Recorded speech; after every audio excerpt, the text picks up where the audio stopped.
war, and it's gone on far too long.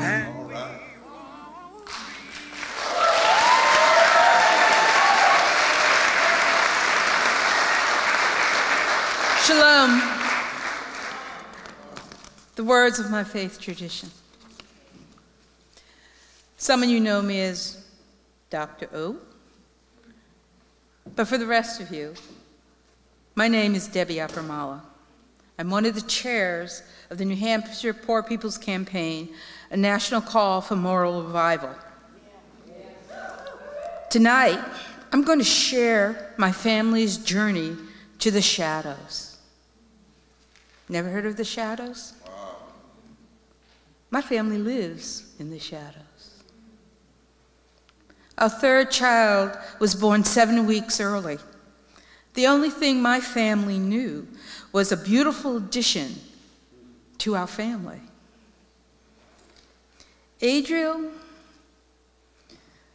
is deaf-blind and developmentally disabled. As he begun to have medical hurdles to overcome, we flew into action. My husband and I are dedicated parents. We would provide and support our children so they could thrive. Adriel would be no different. While financially stable, we had to reach out for help. I'll never forget the day a social worker told us, yet again, we made too much money to qualify for any assistance from social programs. Then they leaned in real close and quiet.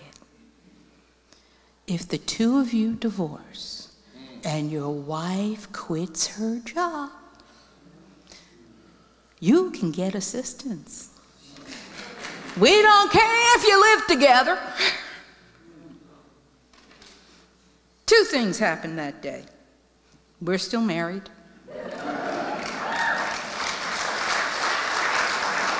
And on that day, we were firmly launched into the shadows. In the shadows are hundreds and thousands of marginalized people and families. In this country, we have 140 million poor and low-income people. 36% of the people in New Hampshire are poor or low income. Of the 36%, 12 to 15% experience a disability. If you are stunned or amazed about that number, you should be. Many don't know because our facts are kept in the shadows. In New Hampshire, we boast of a low unemployment rate. But the government, the social media, reporters, everybody can't be bothered to report the community, the disabilities community unemployment rate. In 2016, it was reported the unemployment rate for those who experience a disability is 64.1% in this country. And New Hampshire's numbers are similar to that. The workforce that many families like mine use to support their family members, like my son, it is disappearing. Once again, my family and I have lost a direct service person over wages. She had not had a raise in 3 years. She asked correctly 3 times for a raise. All she wanted was a quarter an hour. A quarter.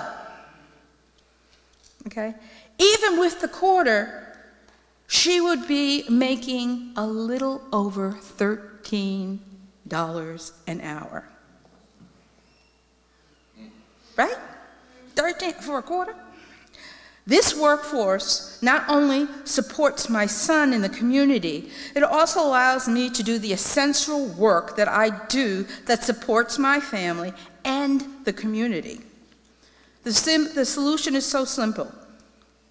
pay a living wage, enact legislation that will raise the minimum wage to $15. Not over years.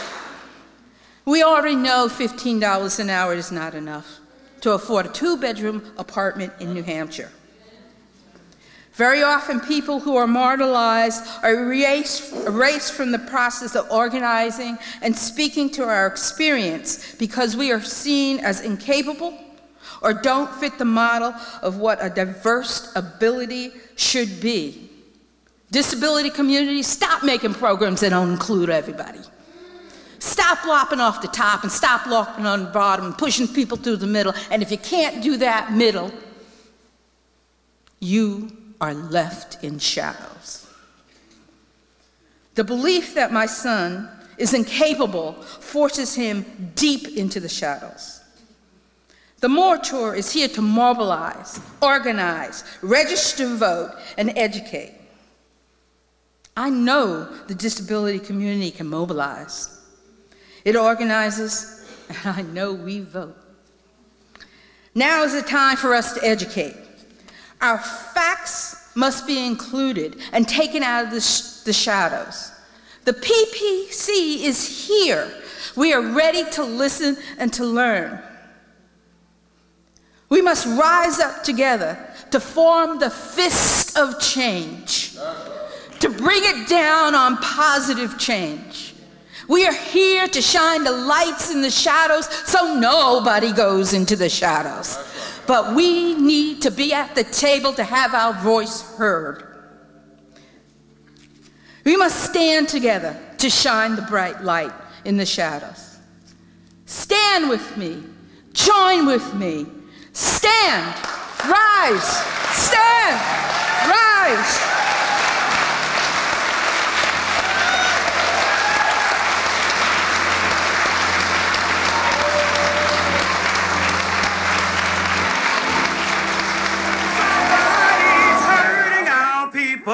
And it's gone on far too long, and we won't